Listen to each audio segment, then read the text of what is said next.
I wish I knew how to get this light right. I'll turn this on. I'll see what happened. This light on my glasses. Ugh. Whoo, Jesus. God, I'm live and I'm just talking to myself. Hey.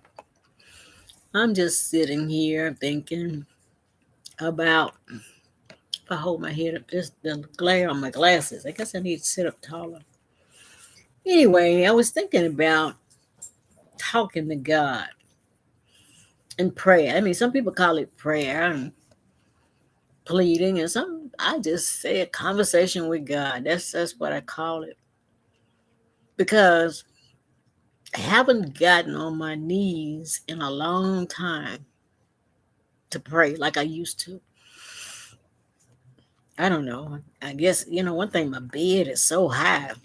I'm gonna have to maybe get a lower bed, but it's just not comfortable on my knees. So I just pray where I am, and it's not a begging thing. I'm not begging God for anything, but I'm just talking.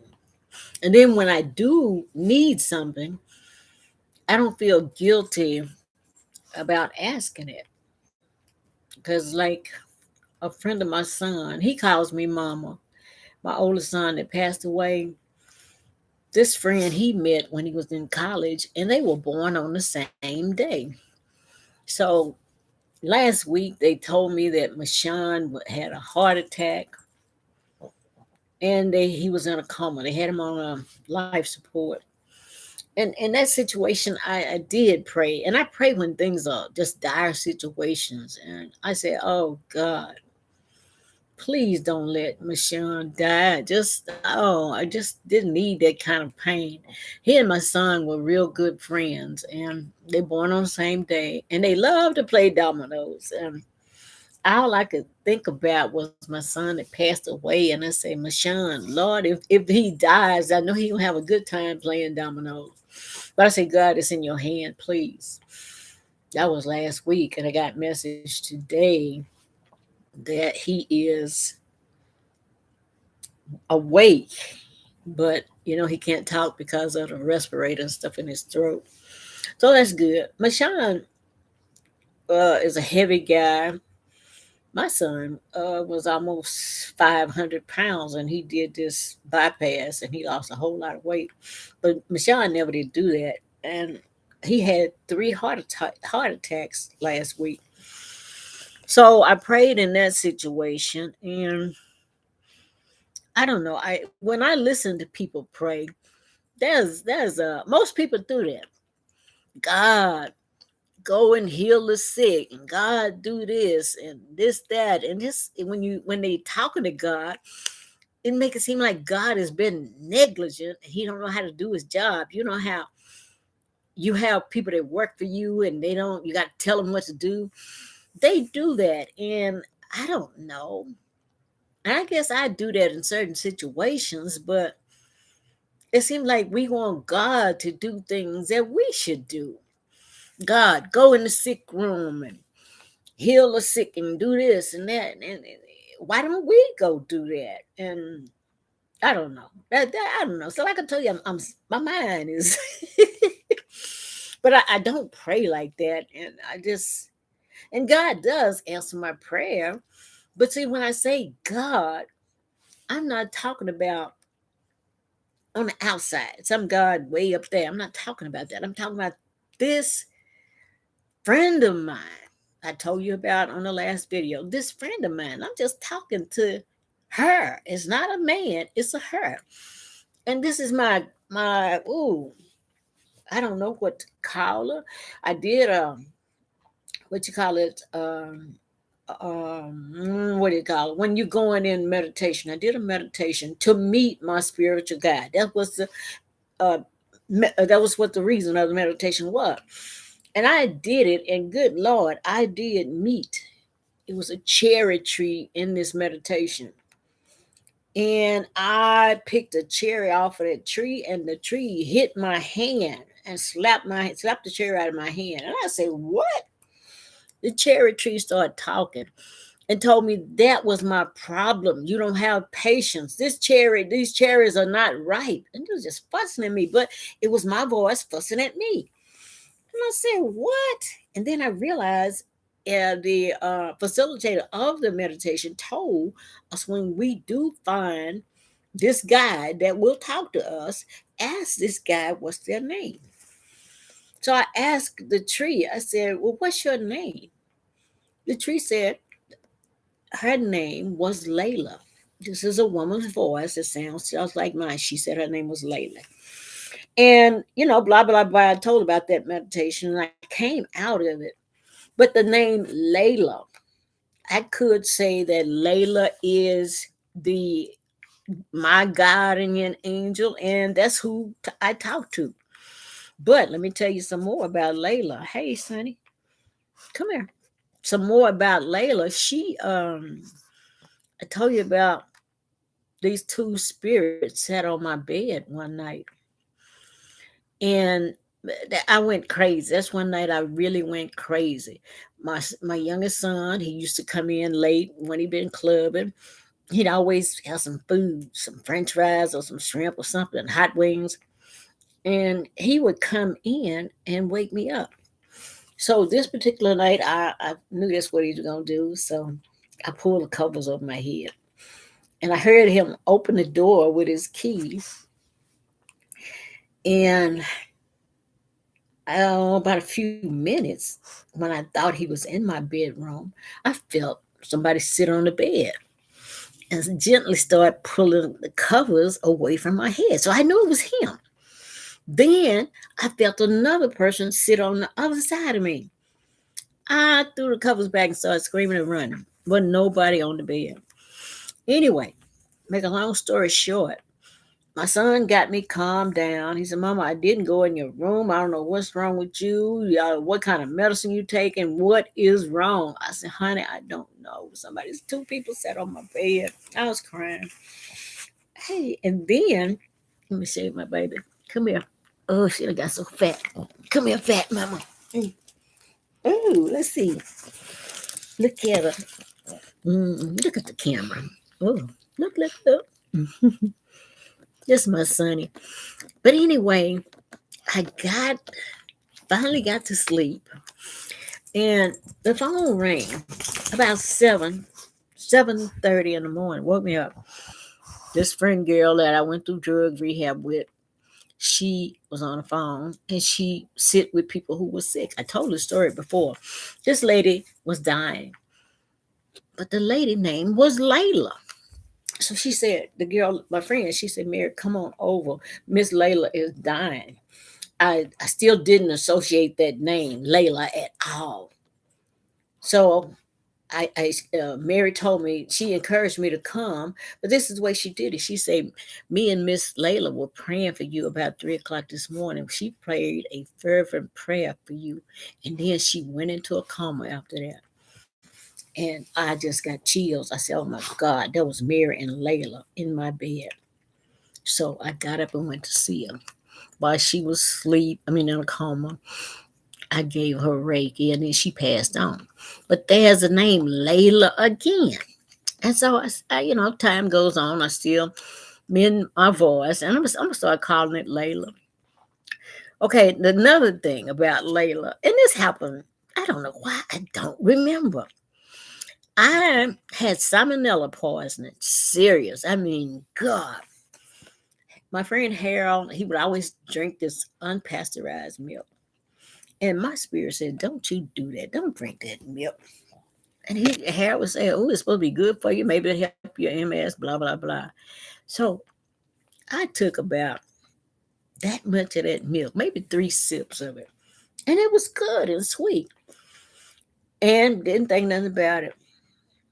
Ooh, about a month and a half later, I was so sick. I just couldn't. My fever got up to 100, and I think it was 104. They rushed me into the hospital. That was on a Friday night. That Saturday, during the night, because they would come in and do what they had to do, temperature and blood pressure. But I was so out of it, I didn't know what they were doing. They came in there in the middle of the night, three nurses jerked me out of bed with my gown on. Now they took the gown off and pushed me in the shower with cold water. And I was screaming, why y'all doing this to me? And they said, Miss Childs, your fever is going up. We got to, any way we can, we got to get this down. And they had all this cold water and ice in the bed, a plastic sheet. I just said, God, am I dying? But I finally went to sleep with all this cold stuff on me. Daylight come, that's just Saturday morning. The doctors come in and tell me, Miss Giles, you have salmonella poisoning, and we have to report this to the city, the health department. We need a list of everywhere you've eaten or where you've been as soon as you get well. I sat there, and when he left, I shook my head. I said, yes, I can figure out where it came from. And I called my oldest son, bless his heart. I said, Keith, mama's in the hospital with salmonella. And there is real bad case of it because I didn't have the diarrhea or the vomiting. This thing went straight to my blood system. And Keith said, Mama, where did you get this from? I said, I think I got it from drinking unpasteurized milk. Oh, he fussed, he fussed. I felt like I don't know, I just felt bad. But at the time, I didn't even know I had MS. Nothing about my immune system. I didn't know what it was. How this is in 1 week. All this information comes to me. So in the hospital, they said I was going to have to go to a nursing home, a rehab, because they had to draw my blood 3 times a day to see how high some kind of count was of the antibodies was working. So they took whatever, a catheter, went, and I watched them do this on the machine. This thing goes a hole in your vein, and it goes all the way across here to you see your little heart beating, and it's right there at it. And I said, "Oh my God!" So when I was at the nursing home for 9 days, and when I was there at the nursing home, my I was just so mean. Oh my God, you talk about mean and just cantankerous.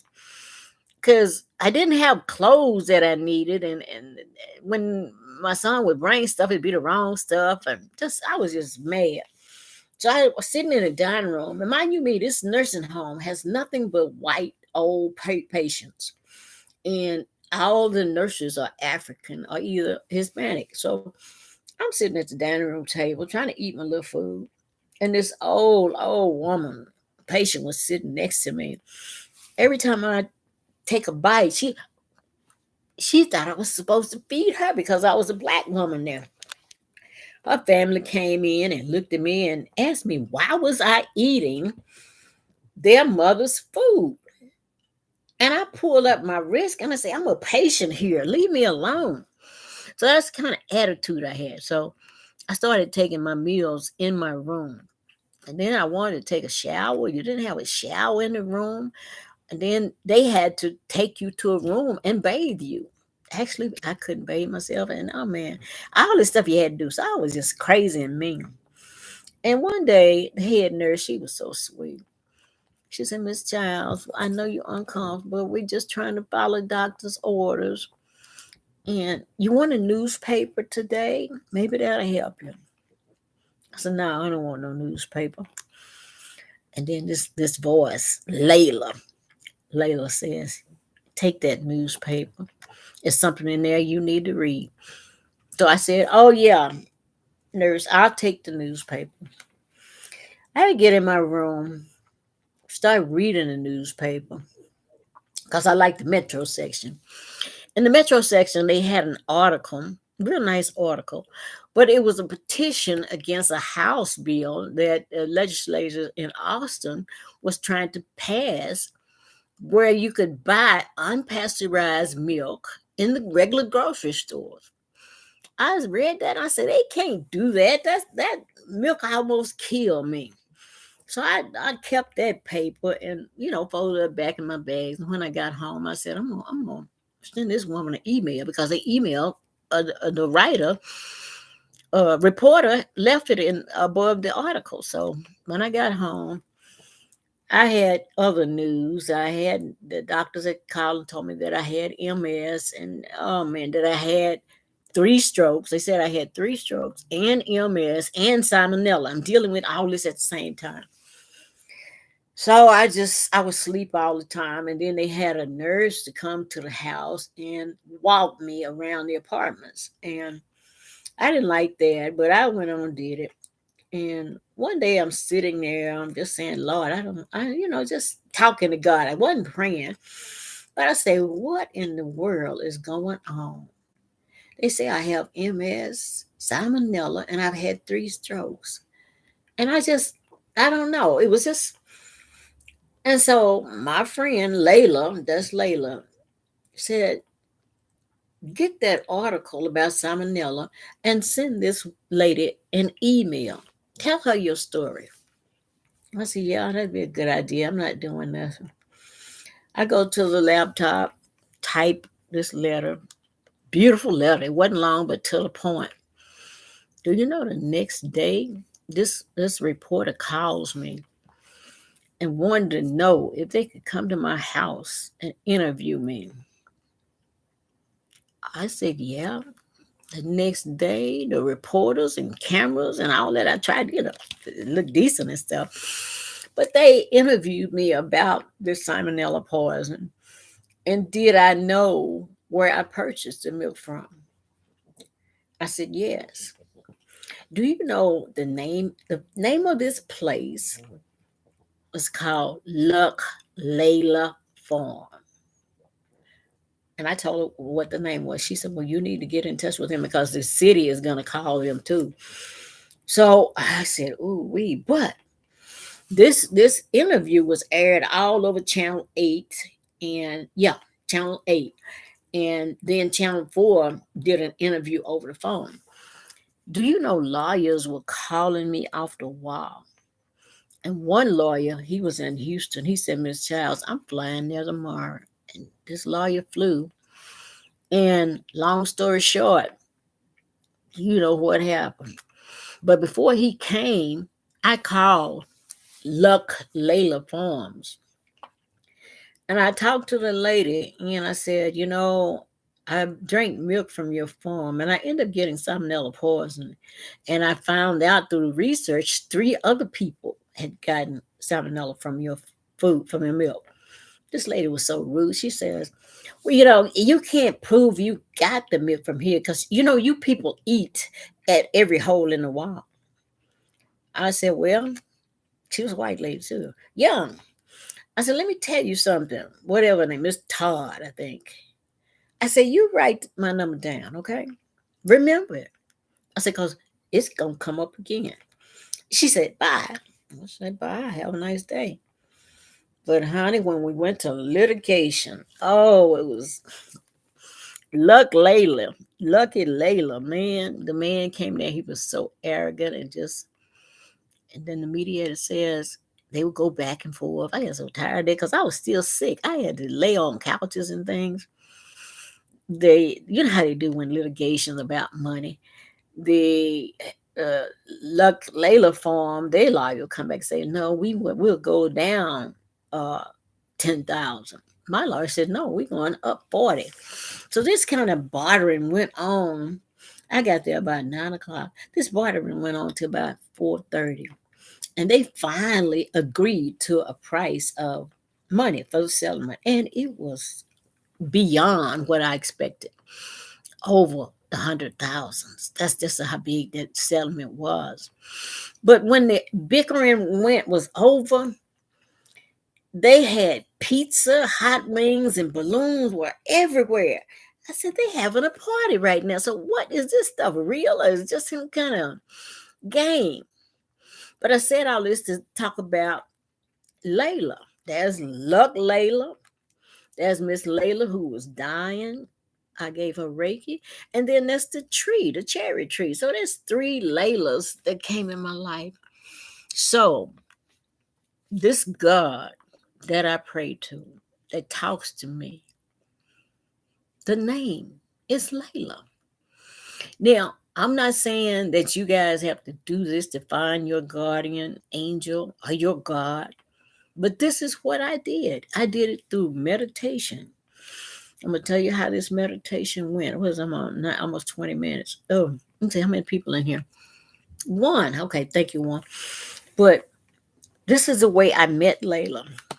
I was going to this school, and it was teaching you different about metaphysics and stuff. So they would teach us how to do meditation, different meditations. Hey, if you need to fix something, but this particular meditation to meet your guardian angel or to meet your God. Take yourself. This is the way they told me.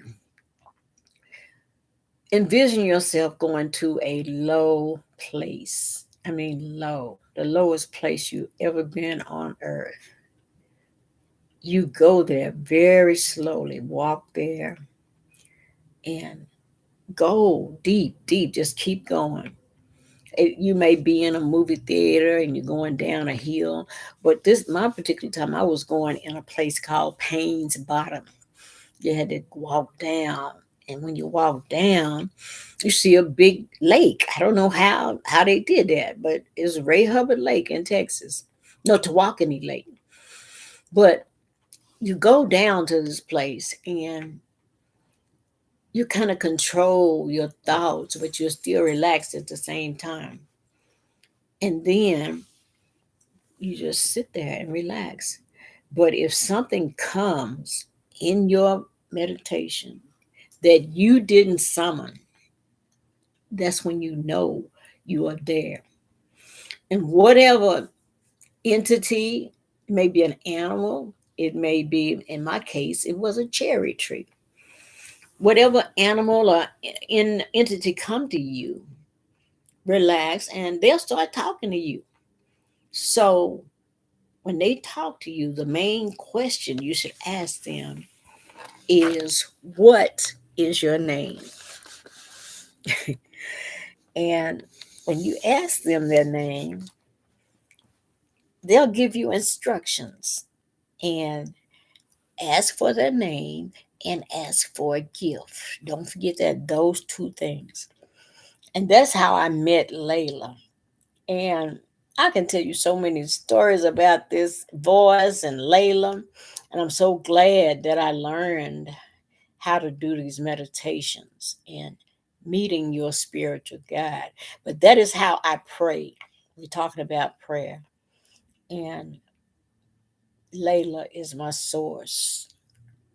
And some people say God, but my God does have a name. Thank God I did. It took a while for me to connect the dots of the three Laylas that were in my life. So, anyway, thank you guys for coming. It's at 22 minutes. Okay. I'll come back and tell you some more stuff. But that was just about praying. I'll talk to you guys later. Bye bye.